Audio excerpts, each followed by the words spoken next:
Application of derivative start करेंगे।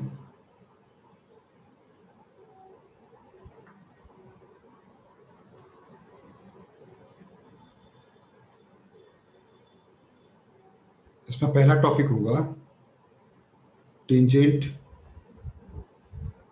And normals.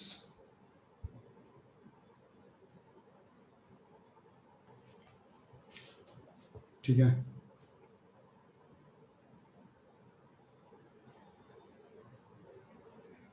तो अगर हम एक फंक्शन बनाएं,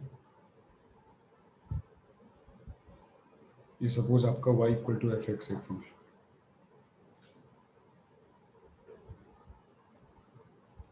इस पर अगर कोई पॉइंट है p x, y, तो उस पॉइंट पे हम एक टेंजेंट बनाएंगे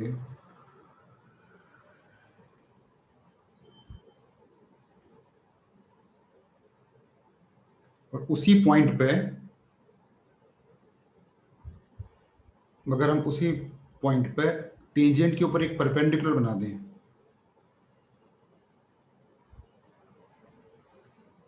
ये आपका नॉर्मल होता है। और टेंजेंट और नॉर्मल परपेंडिकुलर होते हैं, ठीक है ना। अब यहां पे slope of tangent at p, ये आपका dy बाई डी एक्स होगा। इसमें x और y की वैल्यू पुट कर देंगे, जो भी दिया होगा, तो वो आपको स्लोप ऑफ द टेंजेंट मिल जाएगा। ये हम लोग ने डिफरेंशिएशन की डेफिनेशन में पढ़ा है। तो इस हिसाब से इक्वेशन ऑफ टेंजेंट आपको अगर लिखनी हो, तो टेंजेंट एक लाइन है, तो लाइन की इक्वेशन का जो फॉर्मूला होता है, टेंजेंट की इक्वेशन का भी वही फॉर्मूला होगा। तो y माइनस, इसको एक काम करते हैं, चेंज x1 y1 ले लेते हैं, तो थोड़ा x1 y1 ले लेते हैं इसको। तो y minus y1 equal to slope x minus x1, ये हो।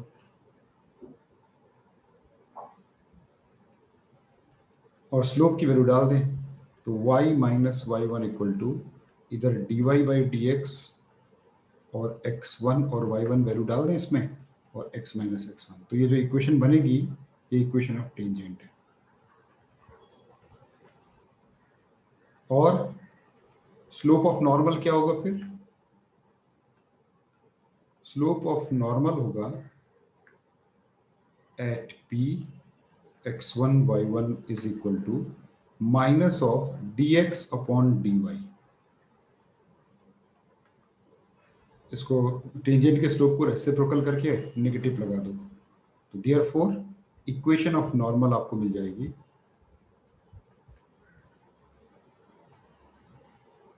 तो y minus y1 equal to slope है तो लाइन ही, बस यहां पर जो स्लोप होगा वो नॉर्मल का स्लोप होगा। तो dx अपॉन dy नेगेटिव के साथ, ये x माइनस x1, ये आपकी नॉर्मल की इक्वेशन बन गई। ठीक है ना। अब यहां पर कुछ नोट करने वाली चीजें हैं। ये जो पॉइंट है ना P, जिस पर हम बात कर रहे हैं टेंजेंट और नॉर्मल की, जो पॉइंट P है, ये लाइज ऑन द कर्व, यानी कि कर्व को भी सेटिस्फाई करेगा। ये टेंजेंट की इक्वेशन बन जाएगी, उसको भी सेटिस्फाई करेगा, और नॉर्मल की इक्वेशन को भी सेटिस्फाई करेगा। ठीक है। दूसरा,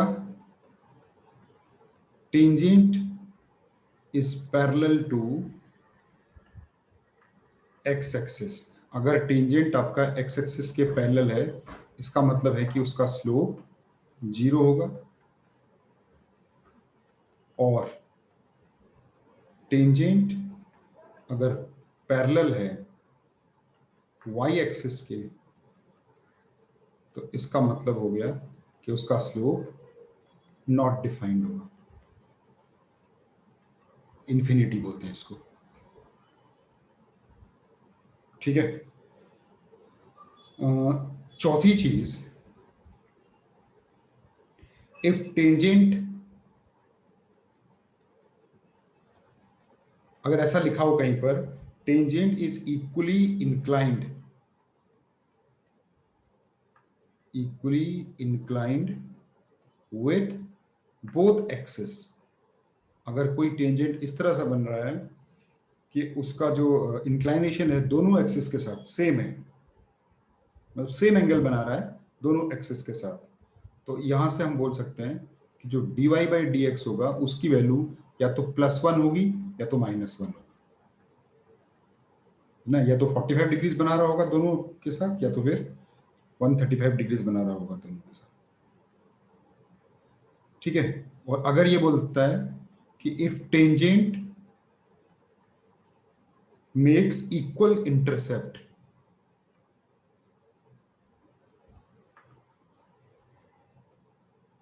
tangent make equal intercept with coordinate axis, with दोनों एक्सिस, अगर कहीं ऐसा दिया हुआ हो कि टेंजेंट जो है इक्वल इंटरसेप्ट बनाता है, इसका मतलब है कि उस केस पे उसका जो dy बाई डी एक्स होगा वो -1 होगा। ठीक है ना।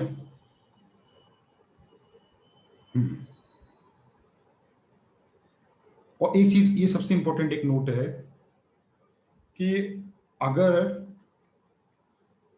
dy by D x does not exist, मान लो किसी भी पॉइंट पे dy by D x does not exist, अगर हम बोलें, तो क्या उस पॉइंट पे टेंजेंट नहीं होगा?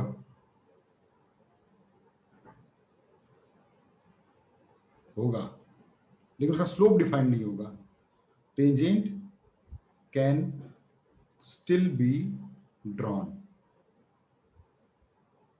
टेंजेंट बनाया जा सकता है, लेकिन वो जो टेंजेंट होगा ऊपर वो एक एसिम्प्टोट बन जाएगा है। उस केस में आपका जो टेंजेंट होगा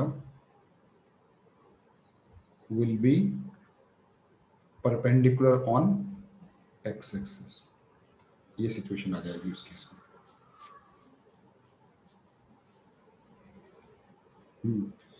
एक दो चीजें और नोट करने वाली चीज है, टेंजेंट, जब हम यहां पर टेंजेंट की बात कर रहे हैं तो ये इंपॉर्टेंट पॉइंट है, अ लाइन, ये बहुत may be tangent to a curve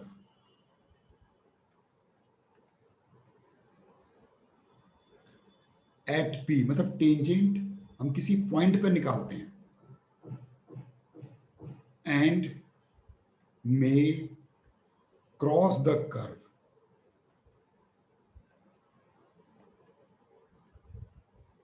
at same point also. अब ये चीजें आगे मैं इलॉबरेट करूंगा एग्जांपल्स में।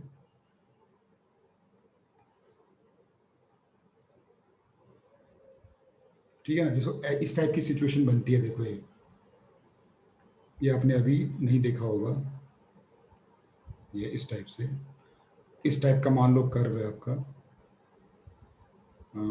ऐसे यू मान लो कोई कर्व है, देखिए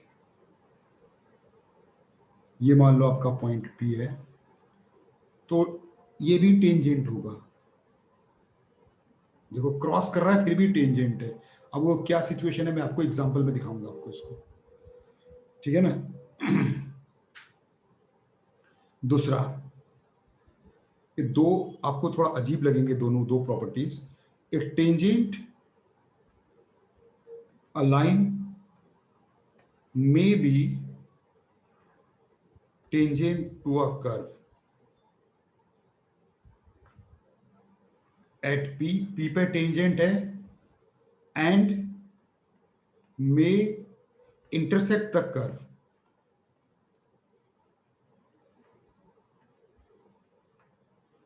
एट सम अदर पॉइंट।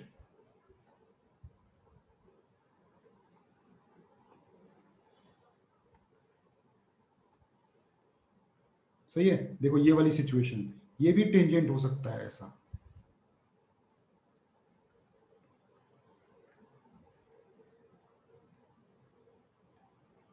अ, मैं ऐसे ऐसे ही कर बनाता हूँ, यूं बनाया मैंने, यूं ऐसे चला गया। इस पर्टिकुलर पॉइंट पे आपने टेंजेंट बनाया, देखो पी पॉइंट पे आपने टेंजेंट बनाया है, और वो क्यू पॉइंट पे जाके फिर से काट रहा है, देखो कर, ये भी टेंजेंट है।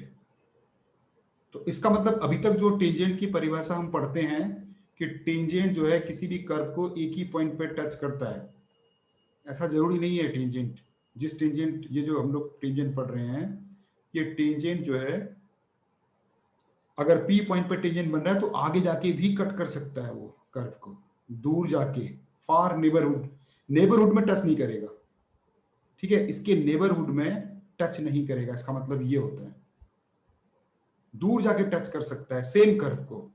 तो ये दो चीजें मैंने लाल से लिखी हैं, देखो दो चीजें आपको थोड़ी अलग नजर आएंगी, ठीक है ना। तो टेंजेंट जो है प्रॉपर्टी ऑफ नेबरहुड है, मैं यहां नोट और लिख देता हूं एक, tangent is property of neighbourhood,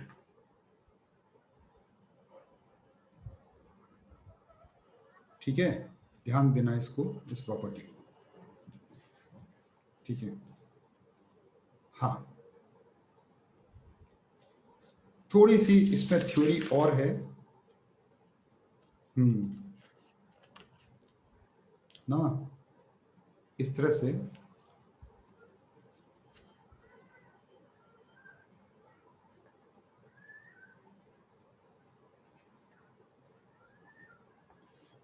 simple सा एक ये कर्व है, मान लो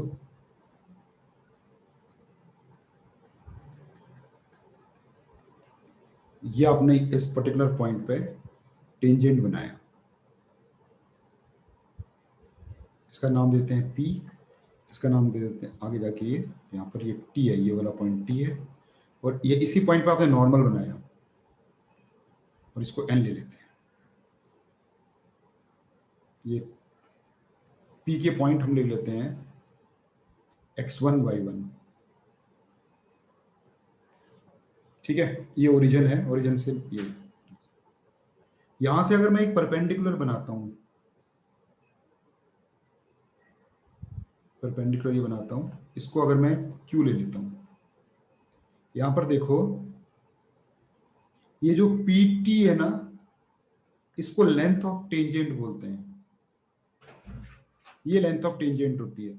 अगर आप बोलोगे टेंजेंट लाइन की क्या लेंथ होती है, लाइन की लेंथ नहीं होती, लेकिन टेंजेंट की लेंथ होती है, कहां से कहां तक, जिस पॉइंट पे आप टेंजेंट बना रहे हो उस पॉइंट से जहां पर वो एक्स एक्सिस को काटता है, उस लेंथ को बोलते हैं लेंथ ऑफ टेंजेंट, तो ध्यान रखिए, ठीक है ना। तो जिस पॉइंट पर टेंजेंट बना रहे हो उस पॉइंट से लेकर जहां पर भी वो जाके लाइन एक्स एक्सिस को काटेगी, वो लेंथ ऑफ टेंजेंट होगा, ठीक है ना। अगर मैं इस एंगल को थीटा ले लूं तो ये 90 है, 90 में ये एंगल भी थीटा हो जाएगा फिर है, और यहां से लेकर ये वाली दूरी आपकी y1 हो जाएगी ना, है ना, किसी भी पॉइंट का से परपेंडिकुलर गिराते हैं तो y1 होती है, और O से लेकर Q तक x1 है, तो उसकी जरूरत नहीं है।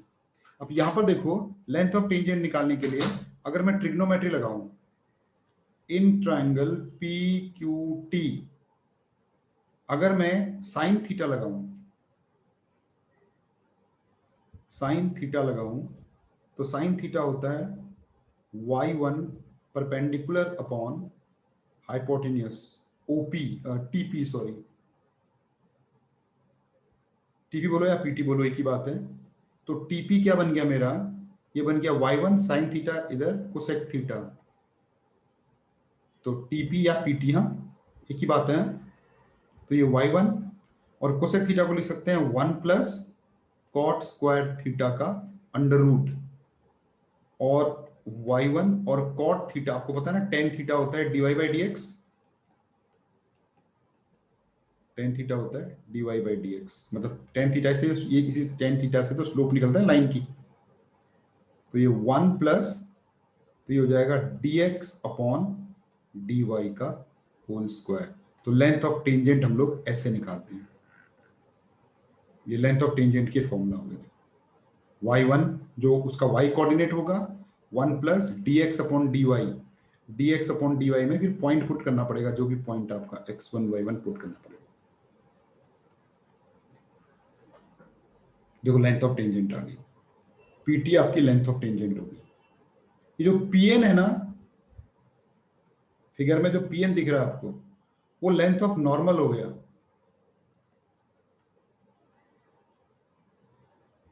तो लेंथ ऑफ नॉर्मल निकालने के लिए आपको ट्रायंगल लेना चाहिए पी क्यू एन, और y1 बेस अपॉन हाइपोटेन्यूज लगा देना चाहिए। तो cos theta is equal to base, base हो गया y1, और qn आपका, pn आपका हाइपोटेन्यूज हो गया। तो यहां से आप ट्रिग्नोमेट्री, ये pn आपका बन गया y1 sec थीटा, और sec थीटा को लिख सकते हैं हम लोग क्या, pn equal to y1 one plus tan square theta का, और टेन थीटा होता है dy by D x.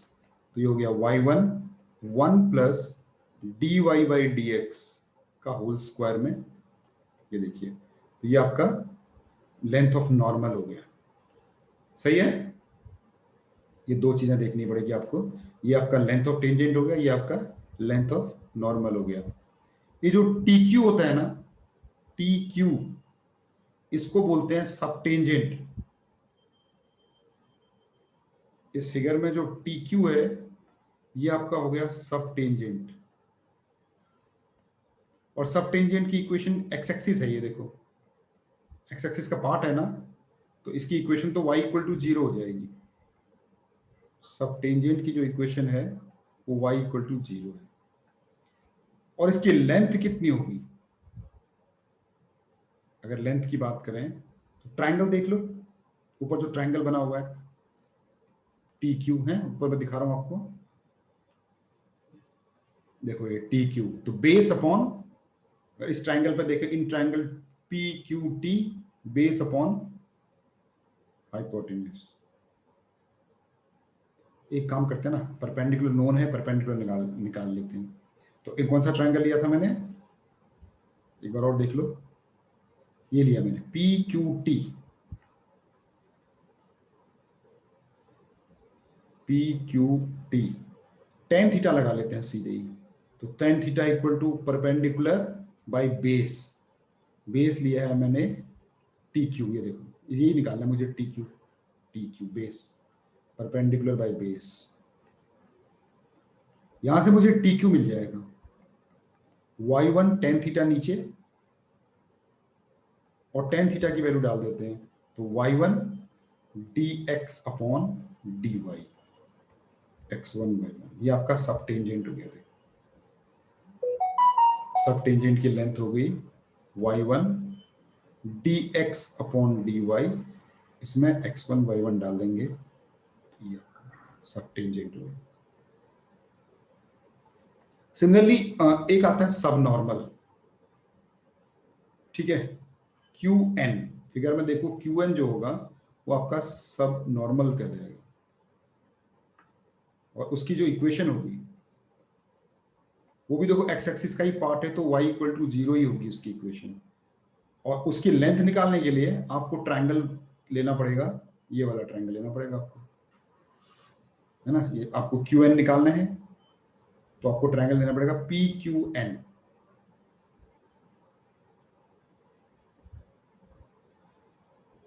P Q N,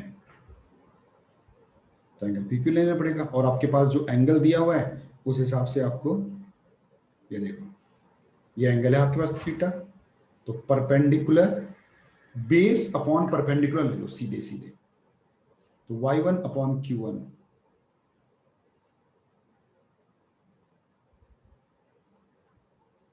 qn is equal to cot theta हो जाएगा ये आपका।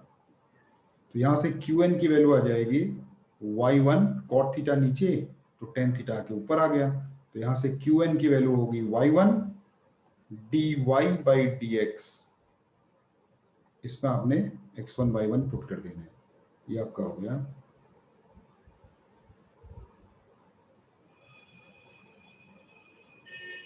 सब नॉर्मल, ठीक है ना। तो ये टेंजेंट्स एंड नॉर्मल की ये थ्योरी है।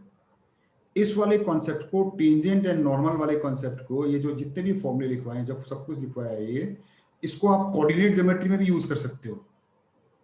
कोऑर्डिनेट ज्योमेट्री में एलिप्स, पैराबोला, हाइपरबोला, सब जगह यूज कर सकते हो आप इसको। दो चीजें जो नई सीखने को मिली यहां पर आपको, वो ये मिला कि किसी भी पॉइंट कर्व पे टेंजेंट का मतलब ये नहीं होता है कि वो आगे जाके दोबारा कट ना करे। दूर जाके वो फार जाके कट कर सकता है, इमीडिएट नेबरहुड में नहीं कट करेगा। मतलब पी के नेबरहुड में वो सेकंड पॉइंट पे टच नहीं करेगा। नेबरहुड मतलब बहुत पास, दूर जाके कट कर सकता है। तो ये थ्योरी है। अब इस पर भी हम कुछ क्वेश्चंस कर लेते हैं।